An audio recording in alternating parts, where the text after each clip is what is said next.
Selamat pagi semuanya. Hari ini kita akan belajar tentang teks anekdot ya. Teman-teman, ada yang tahu nggak nih apa sih yang dimaksud dengan teks anekdot? Nah, jadi teks anekdot itu adalah cerita singkat yang di dalamnya mengandung unsur lelucon, menarik, dan mengesankan.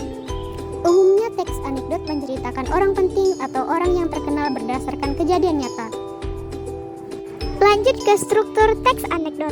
Teks anekdot terbagi menjadi 5, yaitu abstrak, orientasi, krisis atau komplikasi, reaksi, dan koda.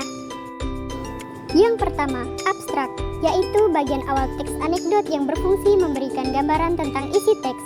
Biasanya bagian ini menunjukkan hal unik yang akan ada di dalam teks. Abstrak dapat disebut sebagai tahap pembukaan.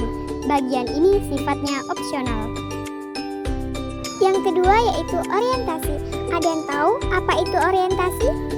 Orientasi, bagian teks yang menunjukkan awal kejadian cerita atau latar belakang suatu peristiwa terjadi. Biasanya penulis bercerita dengan detail di bagian ini. Bagian ini mengarah pada terjadinya suatu krisis, konflik, atau peristiwa utama. Bagian inilah yang menjadi penyebab timbulnya krisis. Bagian orientasi ini berfungsi untuk membangun teks. Selanjutnya yaitu krisis atau komplikasi. Adalah bagian teks yang menunjukkan hal atau masalah yang unik dan tidak biasa yang terjadi pada penulis atau orang yang diceritakan. Krisis dimaknai sebagai saat terjadinya ketidakpuasan atau kejanggalan. Dengan kata lain, pada bagian ini adanya kekonyolan yang menggelitik dan mengundang tawa. Bagian ini merupakan inti dari peristiwa teks anekdot. Reaksi adalah bagian teks yang menerangkan cara penulis atau orang yang diceritakan dalam menyelesaikan masalah yang timbul di bagian krisis. Reaksi itu berkenaan dengan tanggapan atau respons atas krisis yang dinyatakan sebelumnya. Reaksi dapat berupa sikap mencela atau menertawakan. Bagian ini seringkali mengejutkan, sesuatu yang tidak terduga, mencengangkan. Reaksi dijadikan sebagai bagian yang memberikan penyelesaian masalah lengkap dengan menggunakan cara yang menarik dan berbeda dari biasanya. Struktur yang terakhir yaitu koda. Koda adalah bagian akhir dari cerita unik tersebut yang menjelaskan simpulan tentang kejadian yang diceritakan oleh penulis. Koda sama dengan penutup pertanda berakhirnya cerita. Di dalamnya berupa persetujuan, komentar, ataupun penjelasan atas maksud dari cerita yang dipaparkan sebelumnya. Bagian ini bisa ditandai oleh kata-kata seperti itulah, akhirnya, demikianlah. Keberadaan koda bersifat opsional, yaitu boleh ada atau tidak ada pada sebuah teks anekdot. Sekarang kita masuk ke bagian tujuan teks anekdot.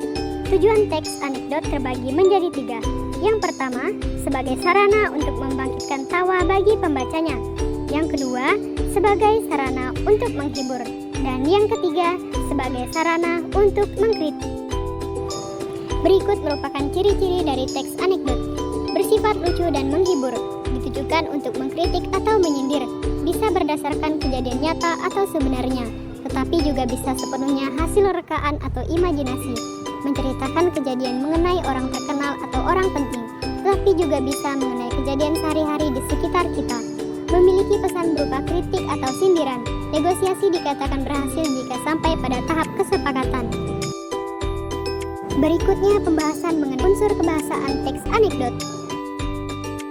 Teks anekdot mempunyai 12 unsur kebahasaan, yaitu yang pertama, kalimat langsung, kedua, penggunaan nama tokoh utama atau orang ketiga tunggal, ketiga, keterangan waktu, keempat, kata kiasan, kelima, kalimat sindiran, keenam, konjungsi penjelas dan temporal, ketujuh, kata kerja material, kedelapan, kata kerja mental, kesembilan, konjungsi sebab akibat, 10 kalimat imperatif, 11 kalimat seru, dan yang ke-12 yaitu kalimat retoris.